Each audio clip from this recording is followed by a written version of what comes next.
Всем привет!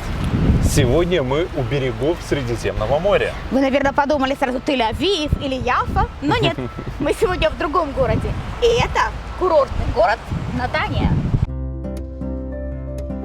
Нетания – город совсем молодой, как, впрочем, большинство городов Израиля. Начало городу было положено в 1928 году выходцами из Восточной Европы, как сельскохозяйственное поселение. А теперь это город, по величине 7-й город Израиля. Сейчас в Нетании проживает почти 220 тысяч человек. И назван город в честь Натана Штрауса, американского филантропа еврейского происхождения. Название – дань уважения этому человеку. Кто-то говорит, что город серый и скучный, кто-то им восхищается, а мы думаем, что, конечно же, оценки субъективные, каждому своему. Нетания раскинулась вдоль берега на утесе, и город отрезан от береговой линии обрывом, высота которого колеблется от 15 до 40 метров. К пляжам ведут лестницы и даже 2 лифта с панорамными стеклами. Общая протяженность пляжей составляет почти 14 километров.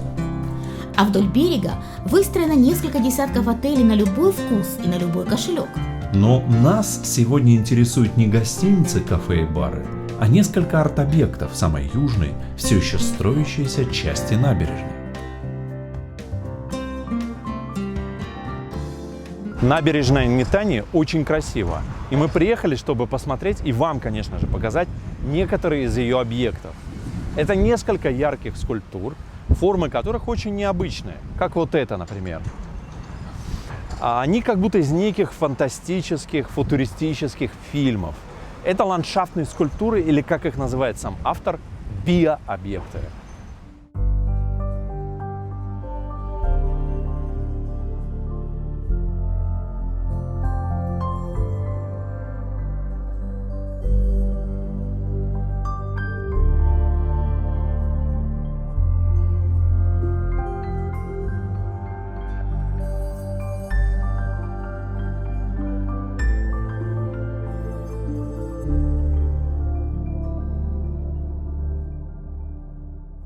Мы спрятались внутри одной из таких скульптур. Почему спрятались? Да, от солнца, конечно же. Вот первая скульптура. Да, хорошо. Мне очень, например, комфортно внутри. Мне тоже очень такая здорово. скамеечка, замечательная просто. Эта скульптура называется «Новая волна». Но многим она напоминает и кита, и... Ну, внутренности раковины, да? Немножечко Да, похоже. очень похоже и на раковину. А это как пена волны. В общем, кто что хочет, тот может и увидеть здесь, в этой скульптуре. Вообще, конечно, очень интересно и очень здорово. И Ну, морская очень, тематика в целом. и очень прохладно. Что Да, интересно. кстати. Это скамейка же, по сути дела.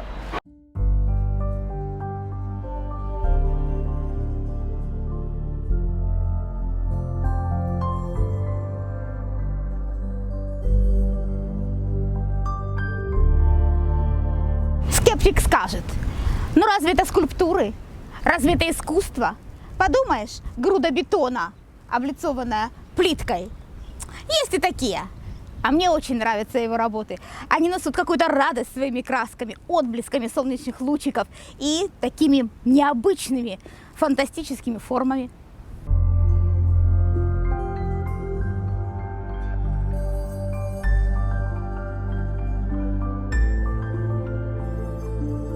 Автор этих замечательных работ – наш соотечественник Руслан Сергеев.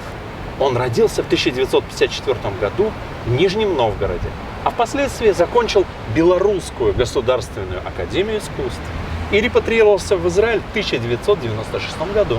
Поначалу Руслану приходилось нелегко, как и любому другому репатрианту. Грузчиком работал. Да, грузчики, уборщицы – это начало рабочей жизни в Израиле многих репатриантов. Но удача улыбнулась Руслану. И хоть за свой первый проект оформления детского сада он получил сущие копейки, но про него узнали. Да, так и началась карьера нашего израильского Гауди. Так называют Руслана. И у него почти 90 скульптур.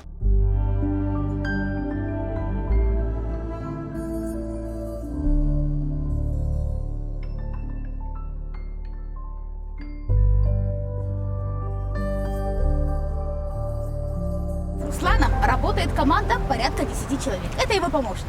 Ведь скульптуры имеют в основном большие объемы. Для них создается металлический каркас из арматуры и сетки. Его ставят на что-то подвижное, чтобы потом, после заливки бетоном, можно было заготовку передвигать. Ну, а потом уже работа идет над отделкой. Швы между фрагментами мозаики обрабатываются специальными составами с красками. И такой скульптуре не страшны ни солнце, ни дождь, ни ветер. Это так. Природные стихии этим скульптурам не страшны.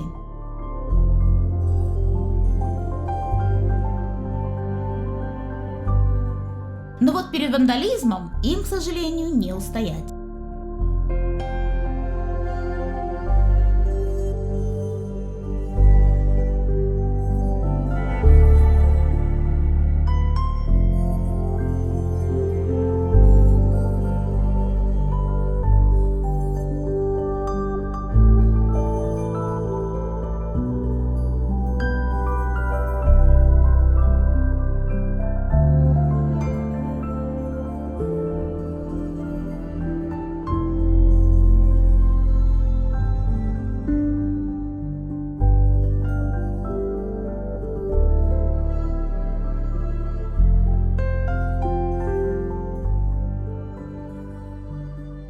В парке города Модеино стоит огромный кузнечик высотой в 9 метров. Скульптура весит аж 120 тонн. Представляете? Эдакий кузнечик-гигант, саранча. Ну да, из такого футуристического, фантастического триллера. Очень интересный.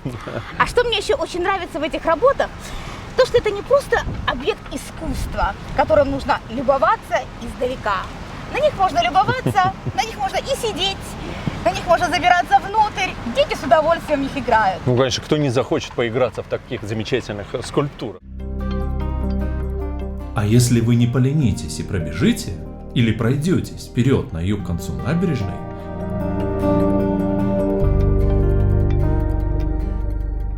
то вас встретит вот такой сухопутный коралл. О, хорошо.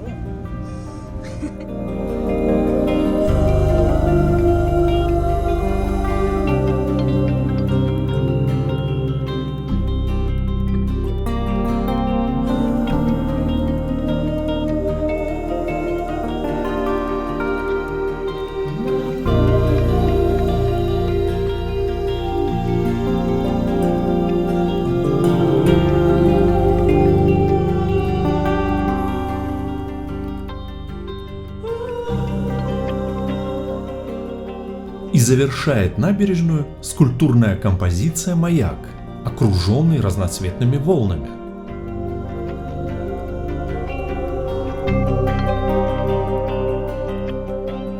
Пожелаем автору долгих лет жизни и творчества. Я уже давно хотела посетить еще одну достопримечательность на Тании. И сейчас мы к ней поедем. Нас ждет, а может быть и не ждет, Может, и не ждет. старейшая в Израиле гигантская сикамора.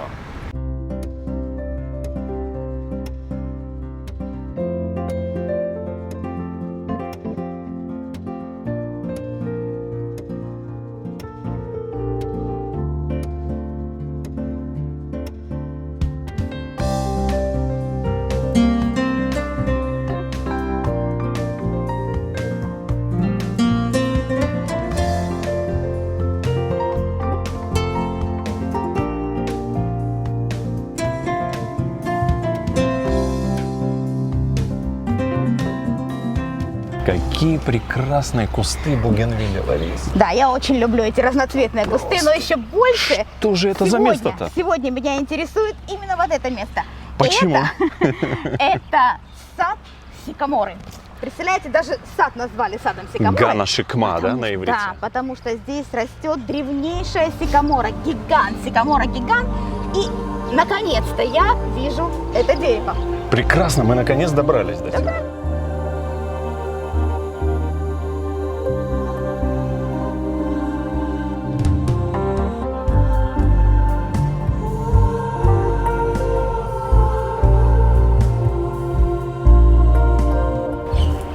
Размеры этой сикаморы внушительны. Высота 10 метров, ширина кроны 25 метров. Ствол сикаморы в Нетане в обхвате составляет целых 8 метров. Это значительно больше знаменитой Иерихонской сикаморы, которую мы знаем по евангельскому повествованию о мытаре Закхее. Дерево до сих пор приносит плоды, как вы видите за мной. Можно увидеть эти плоды.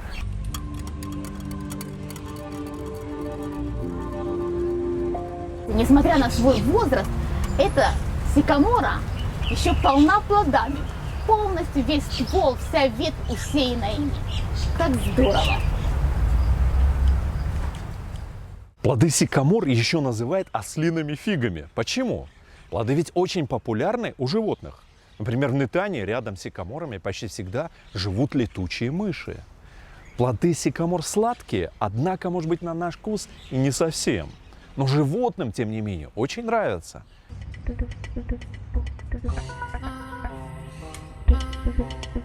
Ну что, попробуем? Давай попробуем. Сейчас надо найти что-то красивое. Одну-ка И созревшее, самое главное. Они такого розового красивого цвета. Ну вот я нашел такой, смотри. Ну что, я рискую. Я рискую. Лариса, а может быть нельзя его есть? Ты ешь. Можно мне попробовать? Действительно, у них они очень похожи на инжир. Я боюсь. Ты кушай. Это вкусно? Дай мне еще красную. Хорошо. Тебе понравилось? Я смотрю. Мне очень. Хорошо. Это очень вкусно. Я не Давай, отправляюсь? давай. Ай. Итак, дорогие, я ем сикамору в Нетании. Сейчас будем пробовать ароматику ее раскрывать. Ну-ка. Какая прелесть. Это не просто инжир, уважаемые дорогие зрители. Здесь есть отчетливо запах, в том числе персика, я чувствую, лечо, экзотического Паша фрукта. Гурман, что скажешь? Да. Мне просто сладко и вкусно. Лариса, и отчетливый, четкий запах дыни. Может быть, Дыня, может быть. лечо и персик. Представляете, как мы сейчас распишем этот фрукт и обнесут потом все дерево. Да какая-то прелесть, это совершенно вообще, экзотический Животные действительно не просто так любят этот плод. Родина этого дерева, которое достигает иногда 40 метров, напомню, наше дерево 10-метровой высоты, Египет. Да. В Египте это дерево богини Хатхор. И из Египта оно уже, получается, пришло Да, в эти пришло края, в эти верно? края. И в Писании это дерево упоминается множество раз. А вот синодальный перевод Библии называет почему-то сикамор смоковницей, то есть инжиром. Ну, это два разных дерева, но принадлежат они к Отличие. одному роду фикусов. Да. Есть у них и Листья разные. сходство, и различия. Крона совершенно разная. Инжир не может таких колоссальных размеров в кроне достигать. Безусловно. У И в инжира стволе, и в в 3 стволе. раза больше плоды. Более Форма сладкие. листьев иная, да, чем вот здесь мы видим форму листьев. Ну и, безусловно, у этого дерева есть очень интересная история, которая стоит того, чтобы вы ее послушали, ну а мы, соответственно, ее рассказали. Прекрасная идея. Кстати, еще обращает на себя внимание то, что вокруг нет ни одного такого древнего дерева. И, кстати, вот этот такой вопрос и объяснит наш последующий рассказ. Прекрасно.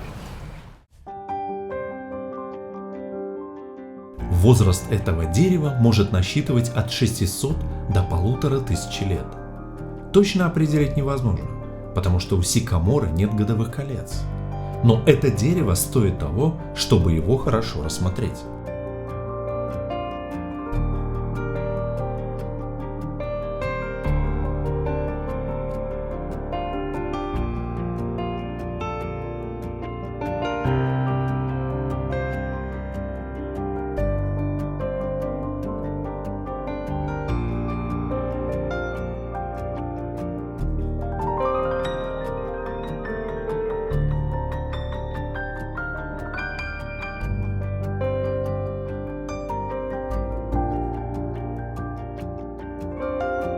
Эта сикамора-гигант охраняется государством.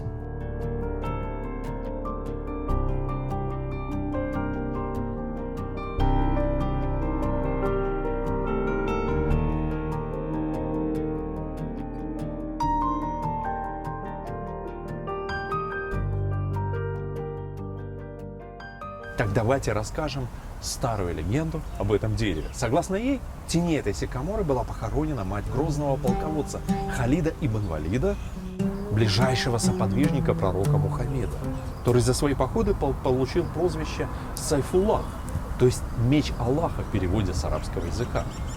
Мать сопровождала его в походах. Воин очень ее любил.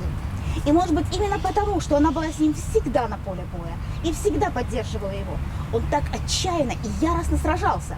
Ведь в случае поражения он рисковал ее жизнью. Жизнью горячо любимой матери. Он провел 43 битвы, и ни в одной из них не знал поражения. За свои непревзойденные военные заслуги он и получил прозвище Сейфуллах, то есть меч Аллаха.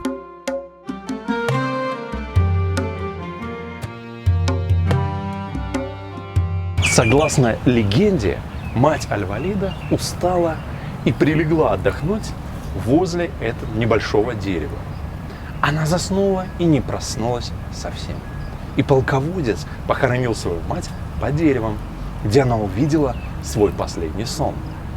Он похоронил ее с большими почестями и запретил кому бы то ни было прикасаться к дереву.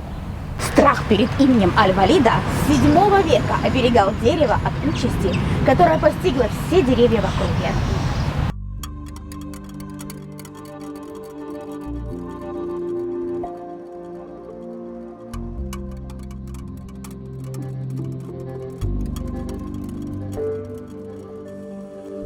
Оно не было срублено, не было пущено на дрова или стройку, когда практически все деревья были вырублены для топки паровоза турецкой железной дороги. Это дерево, тем не менее, осталось жить. Так сильна была память, уважение и даже страх перед именем Халида Аль-Валида. Правда это или нет, мы не знаем, но хочется верить этой древней легенде. В тени этой старой сикаморы дважды отдыхал сам Наполеон Бонапарт в 1799 году, когда его войска двигались на завоевание Ака из Яффа и обратно в Яффа, когда уже после безуспешной осады города он вынужден был отступить ни с чем. Тогда в ярости он и сжег арабскую деревню Халид, название которой переводится как «Мать Халида». Но дерево это он не тронул. Дерево упомянуто в описании поездки, которую совершил сэр Мозес Монтефиори в 1839 году. А Чарльз Винстон зарисовал сикамору для своей книги в 1873 году. И здесь есть мозаика этого рисунка.